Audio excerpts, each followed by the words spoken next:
Hello, healers, and welcome to Start Massage Biz, your online resource for creating a massage business of your dreams. So, what are some reasons why your marketing strategy might not be adding up to the real income that you truly desire? Well, not all marketing advice is the same. I'm sure you guys have heard some similar things as just pass out all your business cards to whoever will take them. Or maybe you've heard, oh, you should just set up a massage chair either at the farmer's market, at some sort of health conference, or maybe it's a doctor's office to get referrals.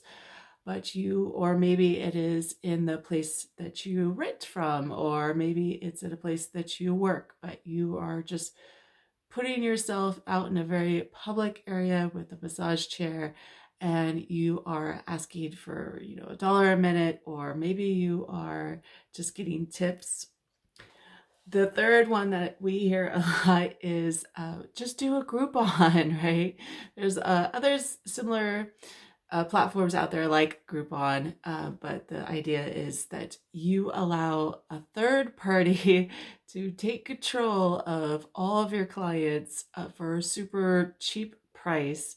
And you very much undersell yourself thinking, oh, it's just going to be for this introductory period until I actually get my own clients. But the problem with all of these strategies are that you are basically throwing out a wide net and expecting to get lots of fish. And you end up getting either the wrong type of fish or you end up getting very little fish that are paying or you can't consume very well, right? Because they're so small. And that's very similar to what happens with all of these strategies. So why don't these marketing tactics work? Well, for one, let's say you are passing your business cards out to just anyone and everyone you can get into the hot little hands. When you cast out like a really wide net like that, um, you're often not defining the work that you do. And when people ask, oh, so when should I come to you? How will I know, right? Like that I need your services.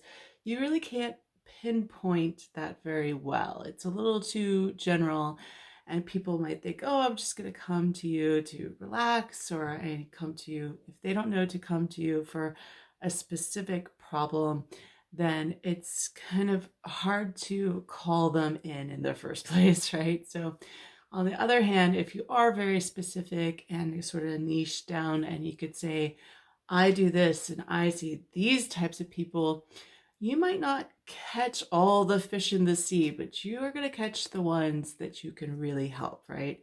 You're going to find those people, or the people that you talk to will find those clients for you and say, oh, so and so is that person. So and so has that problem, they should come and see you, right?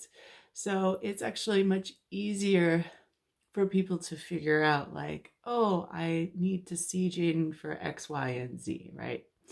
So that's one of the problems, is that you're not being specific enough in who you see. Another problem with underselling your services as a marketing strategy, let's say you've been told to just go ahead and put out a massage chair at the farmer's market or the health conference or somewhere super public, and you are giving away your services for really cheap, or you are giving them away for just tips, or maybe even for free. Let's say if you're going to a doctor's office and you're handing out massages to other doctors or nurses so you could get free referrals. Well, you are basically setting yourself up for failure because you are finding the people who, one, want freebies, or two, want things really dirt cheap. And the problem is you can't live off of free or dirt cheap, right? You are basically keep attracting those clients. Those clients don't really feel like they owe you very much. They don't really give good word of mouth referrals after all. And you're not really seeing much give back for what you're giving. So, And the problem is the math. You just simply cannot live off of tips, right? So I think that this is part of the problem is you keep attracting those people to you instead of attracting someone who actually will be able to pay the price that you need in order to live. So the third way that this is a problem is, let's say you're doing Groupon or some similar type of platform where you are offering your services at a super discounted price, maybe like a quarter of what the actual market rate is.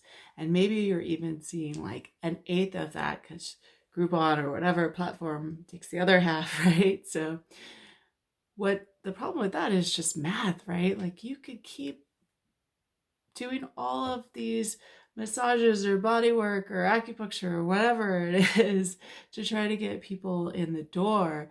But the problem is that how many of those do you need to do to actually pay your bills, to pay your rent? So what would happen if you took the opposite approach, where you actually did become very, very specific in your skill set or specific in the people that you serve? What if instead of asking for free or dirt cheap prices, you actually ask for regular market value or even a premium market value? In this case, you are actually helping yourself because one, you're not casting such a wide net. You are actually being very specific about the type of fish that you're looking for, right? And it makes it easier for people to recognize when they are that fish, right? Like, oh, I have that problem. Oh, I have that I am that person that this person needs, and they feel more called to come in. And then also when they see that your price is at least a regular value or even premium, they are expecting those types of service. They are expecting that they will get the value out of that service more so than they would if you were just handing out stuff for free or doing things really, really cheaply. They don't expect very much of you. And then they don't really expect to come back either, right? Like they think like, oh, this is just going to be a fun little thing for now. But when you are asking them to invest in themselves, they actually feel like they're going to get the return, and they will actually probably do the work that they need to do to heal, to make things better in their life. Whatever kind of modality that you do, they're more invested in the result. They're more invested in the final product, and they will have more ability to follow through and make sure that they are actually going to get the results that they need. So it's better for you as a business person to want those results for your clients and to make sure that they are invested in seeing those results. Now, does this marketing strategy mean that you cannot give back? No, absolutely not. I think a lot of times if you're a healer, if you are in the wellness industry, massage therapist, Reiki master, yoga instructor, whatever it is that you do, very often we get involved in these professions because we want to help other people. We want to help other people heal and have a better life. And we feel that if we're not giving our services away at a cheap enough price, that not enough people will be able to access those services. There's many different ways that you can actually continue to give back to your community that is a win-win for both the people in your community and for you. So thank you so much for joining me today. I really hope that this information was useful for you. If it was, please give it a thumbs up, subscribe to my channel, share it with your friends, share it with your colleagues, let them know about me, and I look forward to serving you.